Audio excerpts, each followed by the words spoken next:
My name is John Mulaney, and a few things about myself should tell you. For years, I was a child, and during that time, I went to a school, right? But I was terrible in school. I was awful at it. My worst subject was math, and in the grade school that I went to, they did this thing one year where they divided all the kids up into two different math groups, right? Based on your abilities. And the first group that you could be in was called the Blue Angels. And it was named after the famous aviators. And the other group was called Group 2. Yeah. Oh, we were a swell bunch of kids in Group 2. Best part of it is, we picked the name ourselves. The teacher was like, what are we gonna call you, Group 2? And we were like, bingo, you got it right there. 4 and 5 is 12. I watch too much crime stuff. I do. Too many crime dramas. I love Law and Order. That is my favorite show on television. I love Law and Order. It's good. I love Law and Order because it's the same episode every single time. Like, it's the same thing again and again, Law and Order is, to the point that, like, you see the same types of characters on every Law and Order. Some of my personal favorites, there is a guy who, while being questioned by homicide detectives, will not stop unloading crates. Doesn't matter to this guy. Double rape and murder? Nah. He's gotta unload that van.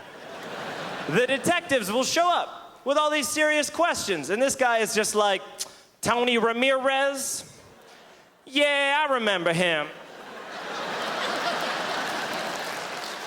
Used to work here Tuesdays, right? It's like, dude, people have died. How often are you questioned by homicide detectives?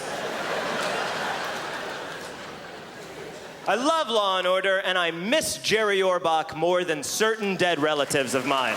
He was the best. He was the best. For those of you that don't know who that is, Jerry Orbach, he was a wonderful actor. He played Detective Lenny Briscoe on Law and Order for many, many years. He was also the dad in Dirty Dancing. He's the one that put Baby in the corner. That's right. He was a wonderful actor, but a couple years ago, he died. Now, you may know that, or you may not know, and I'm not lying to you, Montreal. I wouldn't do that. After Jerry Orbach died, this is absolutely true, he donated his eyes to the New York Eye Bank. He was an eye donor.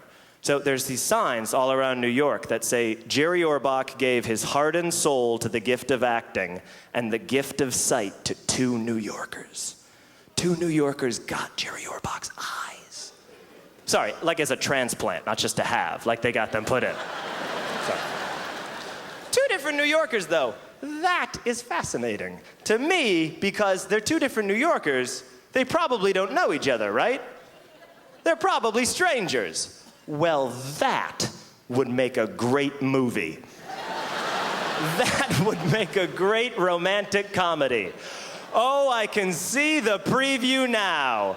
They're just like, he's an average guy who only likes sports. Dude, you sold your grandmother's wedding ring? What? It was for season tickets. She's a busy businesswoman who only likes business. Ma'am, could you turn off that Bluetooth? We're at a baptism.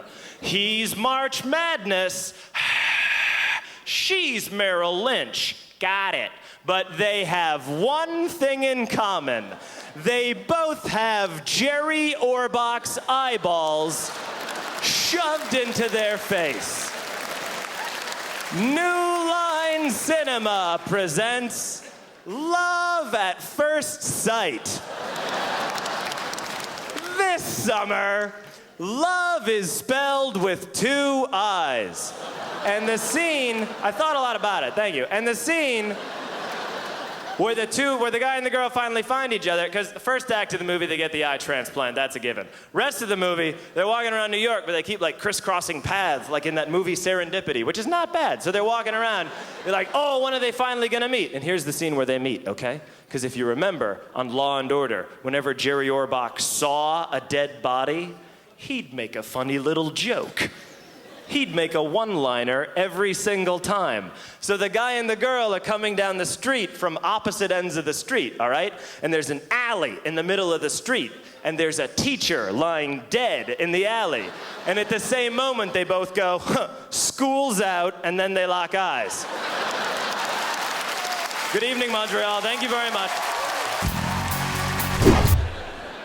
So what I'm trying to say is I locked my leftovers in the safe. So if anybody plans on robbing room 830 of the Hyatt, it's gonna be a real shitty score. Clap your hands, sir. Stop being racist. Clap your hands. Jeez.